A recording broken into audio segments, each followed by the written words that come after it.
Friends, நாங்கள்லாம் ஒரு வேடந்தாங்கலுக்கு ஒரு 15 வருஷத்துக்கு முன்னாடி போயிருந்தோம். அப்போ ஒரே ஒரு மரத்தில் பறவை இருந்தது. அதெல்லாம் அதிகம் வரலையான்னோம். அங்கே ஒன்று இங்கே ஒன்றா இருந்தது. அது ரொம்ப பெரிய பறவையாக இருந்துச்சு. அதனால் இங்கே உட்காந்து நாங்கள் பார்த்துட்ருந்தோம். ஒரு ட்ராயிங் வரைகிற பொண்ணு சொன்னது, இது ரொம்ப அழகாக இருக்குது, ரெக்கையை மட்டும் விரிச்சுதுன்னா எப்படி இருக்குன்னு பார்க்கலாம், எவ்வளோ பெருசு இருக்குன்னு பார்த்துட்டு அப்படியே ட்ராயிங்காக வரைவேன் அப்படின்னுச்சு. இன்னொரு பொண்ணு சொன்னது, அதோடய கொண்டையை பாருங்கள், அது ஒரு அழகாக இருக்குது பாருங்கள்.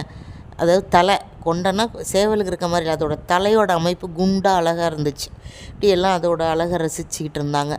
அப்போது ஒருத்தர் அப்படியே நடந்து வந்தாங்க எங்கள் பேட்சில் இருக்க ஒருத்தர் தான். இங்கே வாங்க, இங்கே ஒரு பறவை இருக்குது பாருங்கன்னு நாங்கள் காட்டினோம்.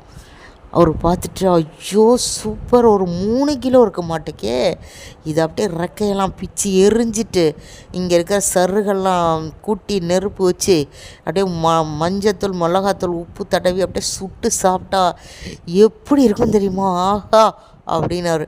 நானாக உண்மையாலுமே விக்கிச்சு போயிட்டேன். என்னடா இது அழகாக இருக்குன்னு நம்ம பார்த்துட்ருக்கோம், இவர் சாப்பிடணுன்னு சொல்கிறாரேன்னு. இது மாதிரி தான் ஃப்ரெண்ட்ஸ், நமக்கு பெருசாக தெரிகிற ஒரு விஷயம் அடுத்தவங்களுக்கு அசால்ட்டாக தெரியும்.